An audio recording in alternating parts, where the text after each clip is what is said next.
Digital Capital reporter Alex Kienlen joins me now to talk a little bit more about the timeline. You know, Mike mentioned SNAP benefits coming back into accounts possibly tonight. What does that process look like? Well, the process was something of a surprise. I think a number of us thought it'd be confused for a little longer than this. In fact, that was the story I was working on. And then we got a notice from DHS at noon today that benefits will return at midnight tonight.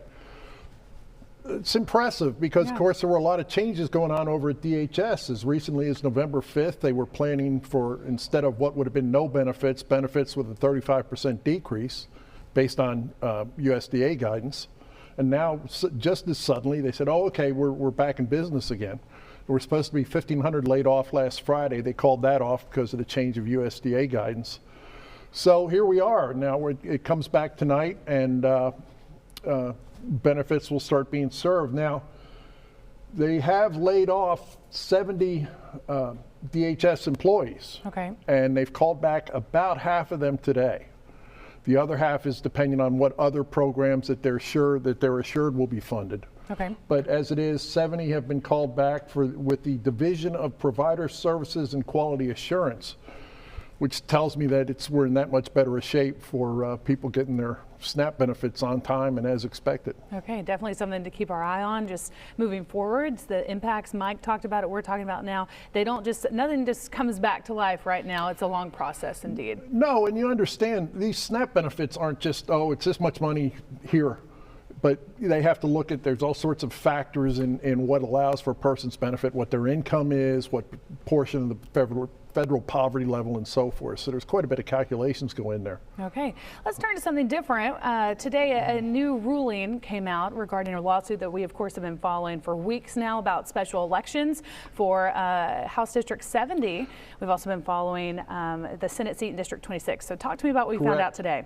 Well, today, the District 70, the governor, through the Attorney General, had asked for a stay in any action until they'd completed their appeal in the District 70 ruling. The District 70 ruling out of Pulaski County Circuit Court called for the governor to move up that special election date, which had originally been set for June, a June general election.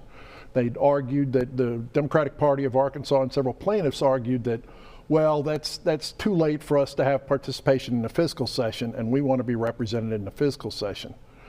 And so the governor, of course, said, well, you know, we want to be able to stay that. We want to maintain the dates we originally set. The ruling that came down, this new ruling is, no, you have to move up the dates, essentially. Okay. They didn't uphold that. So, of course, we've heard from both the Attorney General and we've heard from the Democratic Party of Arkansas on this with their statements, obviously which is on which side.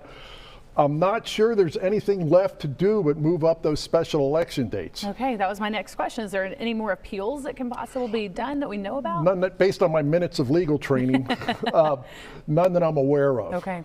Because it's fairly cut and dried at that point.